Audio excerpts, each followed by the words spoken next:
हाँ जी, नमस्कार। UP education centre की ऑनलाइन कक्षा में आप सभी का स्वागत है। तो आज की क्लास में हम बात करने वाले हैं परिमेय और अपरिमेय संख्याओं के बारे में, और कुछ विशेष प्रकार की अपरिमेय संख्याओं को कैसे सिद्ध करेंगे कि ये संख्या अपरिमेय संख्या है। इसके बारे में हमारे अगले प्रश्नावली में आपको सवाल मिलने वाली है। तो ऐसे में आप थोड़ा सा उसके बारे में परिचय सीखेंगे। उसके बाद फिर हम आपको ले चलेंगे सीधा प्रश्नावली पर। एक उदाहरण से समझेंगे कि कैसे आपको सिद्ध करना है और किस तरीके से किसी भी अपरिमेय संख्या को कैसे परिमेय संख्या में हम सिद्ध करते हैं। तो सबसे पहले हम जानेंगे कि अपरिमेय संख्याएं होती कौन कौन सी हैं। तो चलिए देखते हैं भाई। आज हम देखेंगे कक्षा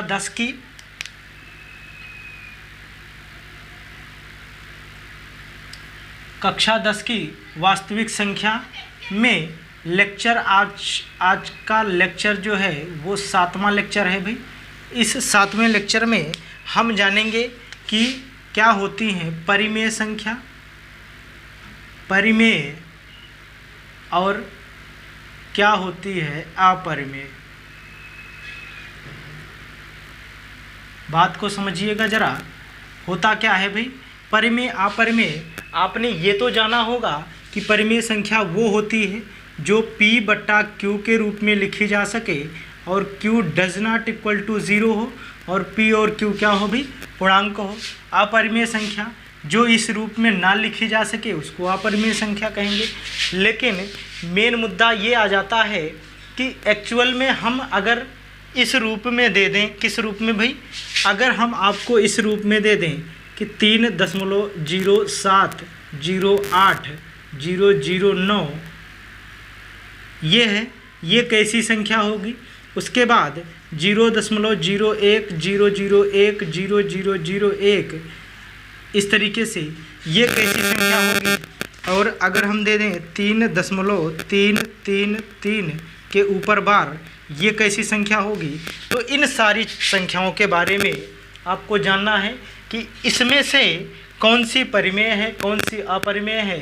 तो उसको जानने से पहले हम कक्षा 8 में 9 में दोनों कक्षाओं में हम पढ़ चुके हैं कि दशमलव प्रसार के बारे में। किसके बारे में भाई, दशमलव प्रसार के बारे में। तो मैं आशा करता हूँ ये वाला फार्मूला जो अभी हमने लिखा था वो तो सबको मालूम होगा, लेकिन आप इसमें समझिए। देखो दशमलव प्रसार हमने बताया था आपको या फिर नहीं बताया हूँ, तो होता है भाई कौन कौन से। एक होता है शांत दशमलव प्रसार। कौन सा होता है, शांत दशमलव प्रसार, ठीक है। और दूसरा होता है अशांत दशमलव प्रसार, अशांत दशमलव प्रसार, अशांत दशमलव प्रसार। देखो भाई एक होता है शांत दशमलव प्रसार। शांत दशमलव प्रसार में होता क्या है कि अगर आप किसी भी संख्या में एक भाजक संख्या से आप भाग दे रहे हैं, कोई भी एक भाजक संख्या है, एक भाज्य है, तो भाज्य में आपको भाजक से भाग देना है। तो जब भाग दे रहे हैं और भाग देते देते आपका शेष क्या आ जाए भाई, शेष जब शून्य हो जाए तो हम कहेंगे कि जो संख्या आपने लिया है वो शांत दशमलव प्रसार वाली है। उदाहरण के लिए जैसे अगर आप 1/2 ले लो, ठीक है, 8/5 ले लो, ठीक है। इनको आप जब 1 में 2 का भाग दोगे तो एक समय ऐसा आएगा कि शेष क्या आ जाएगा भाई, शून्य आ जाएगा। तो इस तरीके से ऐसी संख्याओं को हम क्या कहते हैं भाई, शांत दशमलव प्रसार वाली। नॉर्मल सा आपको समझना है।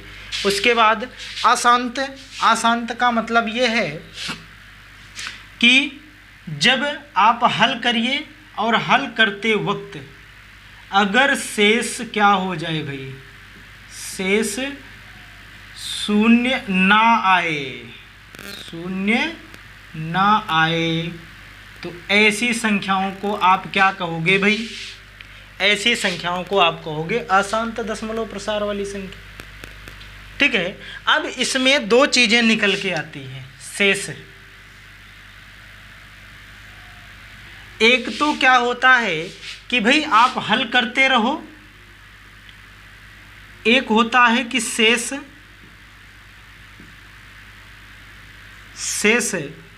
की पुनरावृत्ति ना हो, पुनरावृत्ति ना हो,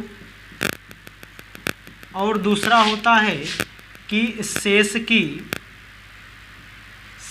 की पुनरावृत्ति हो, पुनरावृत्ति हो। देखो दोनों बातें आपके सामने हैं। पहला नंबर तो आप क्या देख रहे हो, अशांत दशमलव प्रसार वाली संख्या जिसमें शेष शून्य कभी नहीं होता है। सॉरी, जब शेष शून्य नहीं होगा इसका मतलब यही होगा कि भाई या तो एक समय ऐसा आएगा कि शेष बार बार आने लगेगा, वही चीज एक ही संख्या बार बार, या तो वो हो जाए, और एक स्थिति ये आएगी कि भाई हर बार अलग शेष आए लेकिन शेष शून्य ना आए। दो स्थितियां बनती है। एक क्या बनता है कि बार बार वही संख्या, भाई हर बार भाग दे रहे हो वही संख्या। ऐसा उदाहरण आप समझ लो, 1/3 ले लो। 1/3 जब आप 1 में 3 का भाग दोगे, देखो 1 में आप कितने का भाग दोगे भाई, 3 का। बात समझिएगा, 1 में जब 3 का भाग देते हो, देखो कम है तो यहाँ पे हम दशमलव बढ़ाएंगे और ये 0 हो गया, 3 बार जाएगा 9 आ गया, फिर से शेष कितना आया भाई, 1 आया। फिर आप यहाँ 0 बढ़ाओ, 3 बार लेके गए 9 आ गया, फिर से शेष क्या आ गया भाई, 1 आ गया। 0 बढ़ाए, 3 बार लेके गए 9 आ गया, फिर से शेष क्या आ गया,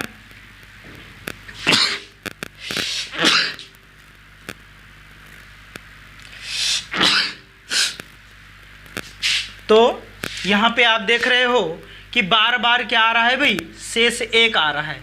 यहाँ शेष 1, शेष 1, शेष 1, मतलब यहाँ शेष की क्या हो रही है, पुनरावृत्ति हो रही है। तो ऐसी भी संख्या आपको देखने को मिलेगी। उसके बाद शेष की पुनरावृत्ति ना हो ऐसी संख्याएं कौन सी होती हैं, जिसमें शेष की पुनरावृत्ति नहीं होती है और वो शेष शून्य भी नहीं होता है, तो बार बार शेष भी बचता रहेगा और उसकी पुनरावृत्ति भी नहीं होगी। ऐसी संख्याएं जो होती हैं उन्हीं संख्याओं को हम कहते हैं अपरिमेय संख्या। अपरिमेय संख्या, अपरिमेय संख्या। इन संख्याओं को हम क्या कहते हैं, जिसमें शेष भी शून्य ना हो, बार बार मैं कह रहा हूँ, शेष भी शून्य ना हो और शेष की पुनरावृत्ति भी ना हो, मतलब शेष भी बचता रहे हर बार और ये रिपीट ना हो। तो उस स्थिति में ये हमारी अपरिमेय संख्या बनेगी। और देखो 3 हमें दिख रहा है, ये तो हमारा बन गया भाई क्या, अपरिमेय संख्या। और उसके बाद ये जो हमारा बना, ध्यान से देखना इसको, ये जो हमारा बना ये कैसी संख्या बनी भाई, इसको हम कहेंगे परिमेय संख्या। कौन सी संख्या, परिमेय संख्या, परिमेय संख्या, ये परिमेय संख्या बन गई। और तीसरी बात, हम इसको भी क्या कहेंगे भाई, ये जो हमारा आया है, ये जो कथन हमने बताया है, इसको भी क्या कहेंगे, इसको भी कहेंगे परिमेय संख्या, इसको भी कहेंगे परिमेय संख्या। बात को समझिएगा। देखो भाई, अब कहेंगे कि सर इसमें कैसी संख्या आपको देखने को मिलेगी, तो आपको देखने में लगेगा कैसे, जब आप भाग दोगे तो उसमें आंसर कैसा आएगा। मान लो कि 3 आ गया तो 3.0100100010001 इस तरीके से आगे आपको ऐसी संख्या अगर देखने को मिलती है, यहाँ 3 है, 0 भी हो सकता है, क्या हो सकता है भी 0.01 या फिर 1, 2, 1 1 2 1 1 1 2, इस तरीके से अगर क्रम आगे बढ़ रहा है तो आप कहेंगे कि ये अपरिमेय संख्या है। उसके बाद पुनरावृत्ति हो रही है, जहां आपको देखने को मिले कि भागफल में क्या हो रही है भाई, पुनरावृत्ति या शेषफल दोबारा दोबारा। शेष भाई तब जान पाओगे जब आप भाग दोगे, लेकिन अगर पॉइंट में संख्याएं लिखी हैं तो आप कैसे पहचानोगे? तो आपको पहचानना पड़ेगा कि उसमें भागफल में क्या हो रही है भाई, पुनरावृत्ति हो रही है। तो ऐसी संख्या को आप क्या कहेंगे भाई, परिमेय संख्या। और जहाँ पे शेष शून्य हो जाए वो परिमेय संख्या तो होती ही होती है। तो मैं आशा करता हूँ कि एक होता है शांत दशमलव प्रसार वाली संख्या, उसको हम परिमेय कहते हैं, और अशांत दशमलव प्रसार वाली संख्या में जो पुनरावृत्ति वाली संख्याएं होती हैं उनको हम परिमेय संख्या कहते हैं, और जो जिनकी पुनरावृत्ति नहीं होती है वो संख्याएं हमारी क्या कही जाएंगी, अपरिमेय संख्या कही जाएंगी। तो ऐसी स्थिति में आप क्या करोगे भाई, आप ऐसा जब देखोगे तो वो अपरिमेय होगा। और आपको थोड़ा सा हम हिंट के लिए बता दें कि रूट के अंदर देखो ऐसी भी संख्याएं अपरिमेय होती हैं, जैसे रूट के अंदर ऐसी संख्या जिसका वर्गमूल ना हो, तो रूट के अंदर 2, रूट के अंदर 3, रूट के अंदर 8, रूट के अंदर 15 और रूट के अंदर 18, इस तरीके की जो संख्याएं होती हैं वो सारी की सारी अपरिमेय होती हैं। अगर हम बात करें रूट के अंदर 16 की, तो ध्यान से देखना, रूट के अंदर 16 का मतलब यह है कि 16 का क्या होगा भाई, वर्गमूल होगा, और जब 16 का वर्गमूल होगा तो वो 4 निकल के आएगा, और 4 का मतलब ये है कि 4 एक परिमेय संख्या है। इतना तो आपको पता ही होगा कि 4 जो है वो कैसी संख्या है भाई, परिमेय संख्या है। तो इस स्थिति में हम क्या करेंगे, ऐसी संख्या जिसका वर्गमूल होगा, अर्थात जो संख्याएं पूर्ण वर्ग संख्याएं होंगी उन संख्याओं को हम क्या कह देंगे भाई कि ये परिमेय संख्या है। बाकी करनी के अंदर ऐसी संख्या जो पूर्ण वर्ग नहीं है उन संख्याओं को हम क्या कह देंगे भाई, ये अपरिमेय संख्याएं हैं। तो यहाँ तक कॉन्सेप्ट समझ में आया। तो चलिए अब हम कुछ अपरिमेय संख्याएं लेते हैं और उनको कैसे आपको सिद्ध करना है कि ये अपरिमेय संख्याएं हैं, तो उनको हम आज के वीडियो में सिद्ध करना सिखाएंगे।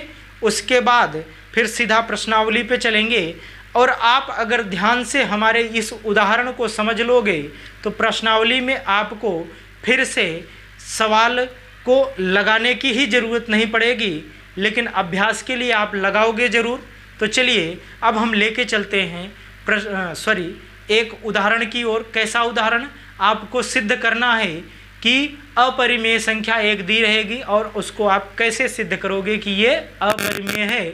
तो चलिए लेके चलते हैं। हाँ, तो देखिए भाई, अब हम एक उदाहरण लेने वाले हैं जो कि है आपको सिद्ध करना है।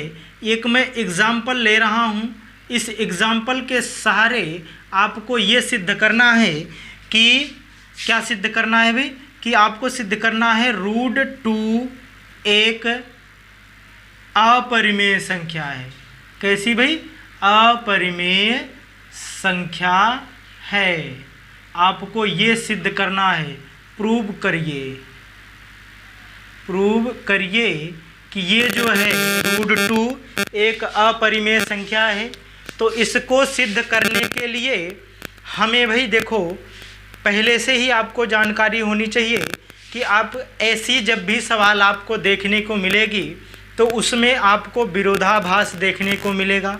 विरोधाभास का मतलब हम इसको मानेंगे कुछ और लाएंगे कुछ और, इस तरीके से आपको सिद्ध करना है। तो देखो जितना स्टेप इसमें करना है उतना ही आपको, चाहे √3 कह देगा, चाहे √5 कह देगा, √7 कह देगा, √11 कह देगा, 13 कह देगा, 15 कह देगा, सबके लिए वैसा ही। सबसे पहले हमें क्या करना है, आप जब भी इसको सॉल्व करना स्टार्ट करना तो शुरू में ही आपको करना है कि माना, देखो भाई हमें सिद्ध करना है अपरिमेय संख्या, लेकिन हम मानते हैं इसको कि माना √2 जो है एक क्या है भाई, √2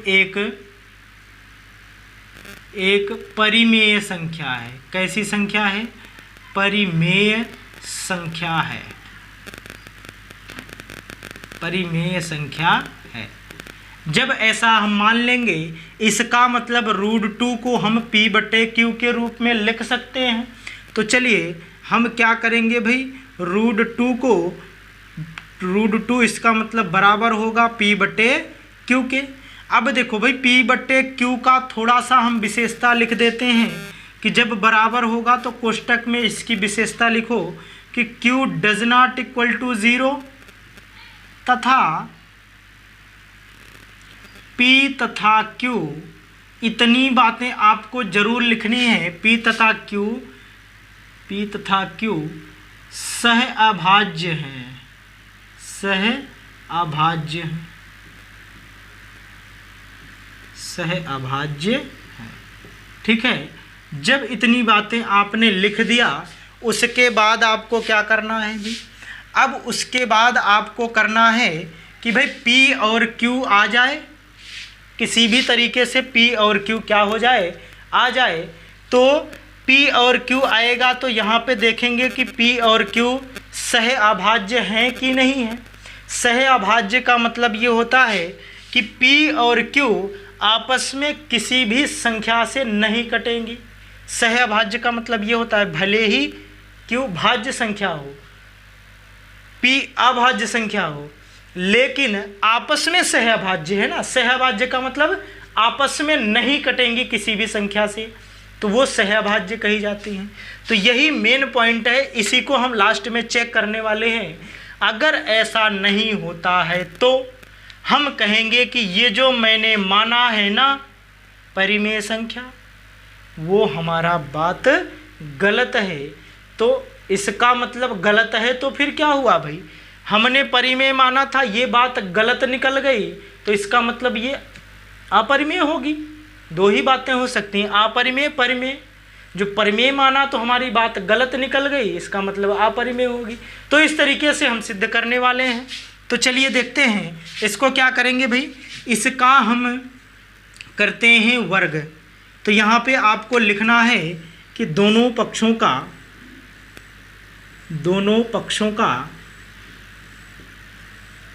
वर्ग करने पर, क्या करने पर भाई, वर्ग करने पर।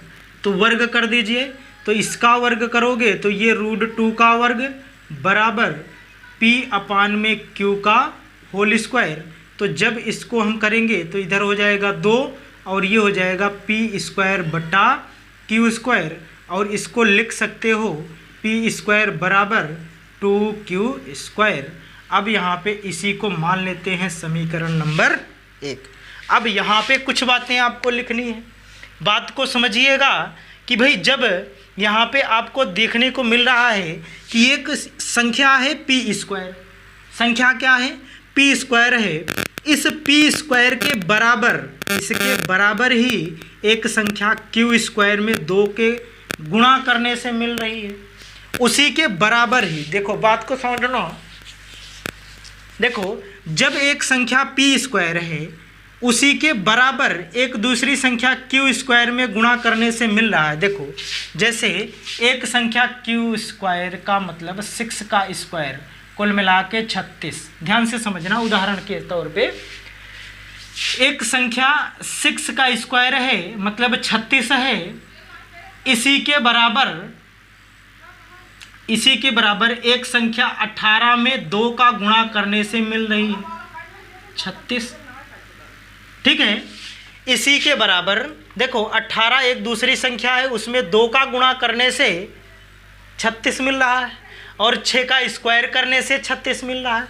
इसका मतलब ये है कि ये जो 36 है ना 2 से कटेगा क्या, मतलब 6 का स्क्वायर जो संख्या है वो 2 से कटेगी क्या। तो बस वही आप समझना, जब 6 का स्क्वायर 2 से कट रही है, इसका मतलब ये है कि 6 भी 2 से कटेगी क्या। ध्यान से समझना। तो यहाँ पे देखने को मिल रहा है कि जी सर ये कटेगी। तो यहाँ पे ये एक नियम आपके सामने काम करेगा कि जब, यहाँ पे लिखना, जब p का स्क्वायर 2 से विभाजित है, 2 से विभाजित है तो P भी 2 से क्या होगा, 2 से विभाजित होगा।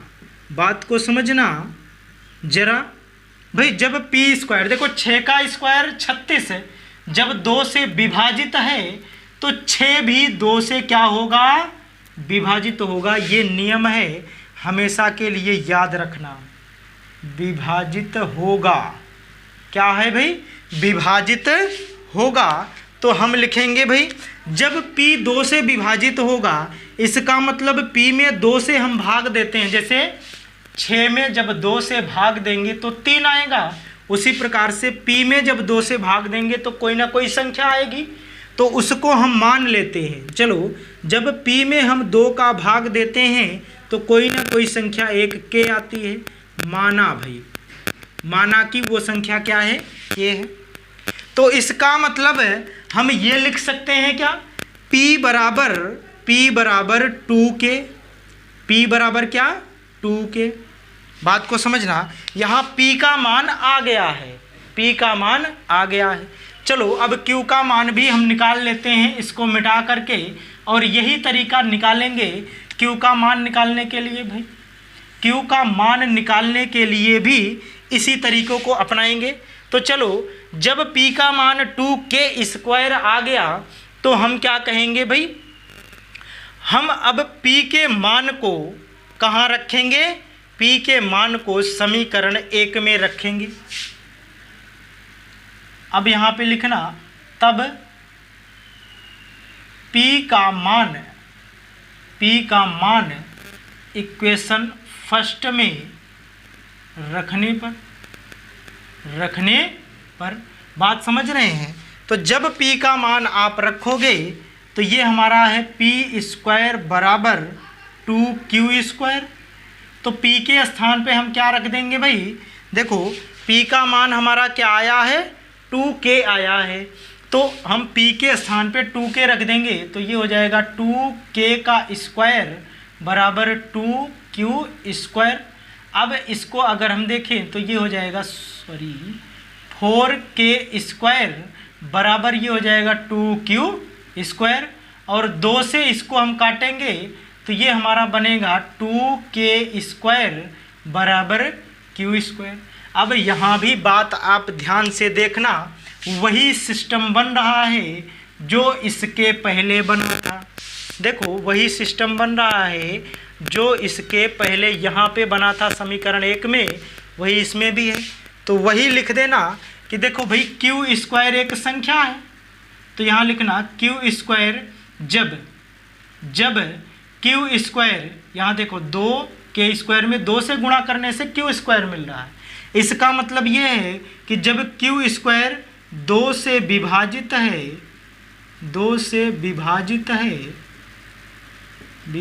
है तो Q भी, देखो उदाहरण इसके पहले हम बता चुके थे कि कैसे विभाजित होता है। तो Q भी 2 से क्या होगा, विभाजित होगा। 2 से क्या होगा भाई, विभाजित होगा। बात को समझना जरा। इस पॉइंट के लिखने के बाद जब भाई Q 2 से विभाजित होगा, इसका मतलब जब हम Q में 2 का भाग देंगे तो कोई ना कोई संख्या मिलेगी। तो यहाँ पे हम K डैश कर लेते हैं, मान लेते हैं कि क्या आता है भाई, K डैश आता है। तो Q बराबर क्या निकल के आएगा, 2K डैश। देखो P बराबर हमारा निकल के आया 2K और Q बराबर हमारा निकल के आया 2K डैश। तो यहाँ पे हमें यहाँ पे रख सकते हैं, तो √2 बराबर हो जाएगा P अपान में Q और बराबर हो जाएगा 2K अपान में 2K डैश। अब यहाँ पे क्या है भाई, यहाँ पे देखो √2 P बटा Q के बराबर है, और P का मान हमने निकाला 2K, Q का मान हमने निकाला 2K डैश। अब देखो भाई, हमने यहाँ लिखा है कि P तथा Q सहअभाज्य है, लेकिन क्या यहाँ पे 2 से दोनों संख्याएं कट रही हैं क्या? इन दोनों संख्याओं को अगर देखते हो तो दोनों संख्याएं 2 से कटेंगी। तो इसमें 2 से काटोगे तो ये कट जाएगा और इसमें 2 से काटोगे तो ये कट जाएगा। इसका मतलब अगर कोई संख्या आपस में किसी एक संख्या से कट गई तो वो दोनों आपस में सहअभाज्य कहाँ से हुई? फिर जब ये आपस में सहअभाज्य नहीं है, इसका मतलब यहाँ हमारा मानना क्या हो गया? फिर गलत हो गया। तो यहाँ लिखना कि P तथा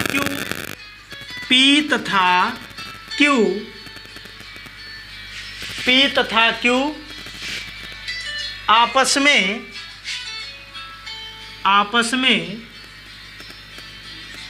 में सहअभाज्य नहीं है,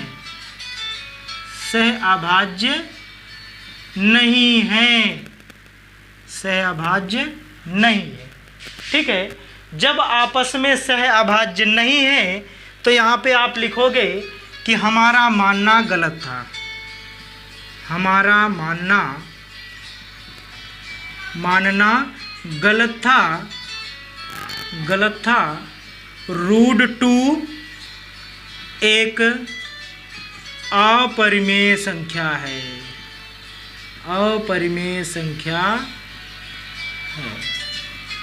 एक एक स्टेप आप धीरे धीरे ध्यान से समझना, एकदम से आपके कॉन्सेप्ट में, आपके दिमाग में घुस जाएगा, कोई दिक्कत नहीं होने वाली।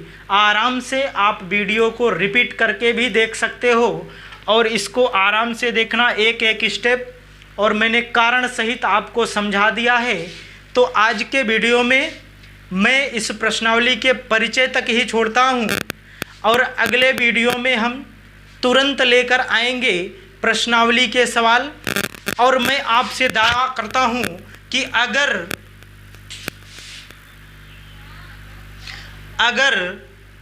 √2 को आपने सिद्ध कर लिया तो √3 √5 कहीं भी दिखेगा। अपरिमेय संख्या को सिद्ध करना फिर कठिन नहीं है। तो यहाँ पे हमने जो सिद्ध किया है इसको आप गहराई से समझिएगा। तो आज के वीडियो में बस यहीं तक बात करते हैं। अगले वीडियो में हम फिर आपसे मिलेंगे। तो आप अगर हमारे चैनल से नहीं जुड़े हो तो इस तरीके के फ्री ऑफ कॉस्ट वीडियो पाने के लिए हमारे चैनल से जुड़ जाओ। तो आज के वीडियो में बस यहीं तक। तो धन्यवाद, बहुत बहुत आभार आपको पूरा वीडियो देखने के लिए। और अगर सवाल समझ में नहीं आई है तो आप फिर से वीडियो को देख सकते हैं। तो बहुत बहुत धन्यवाद।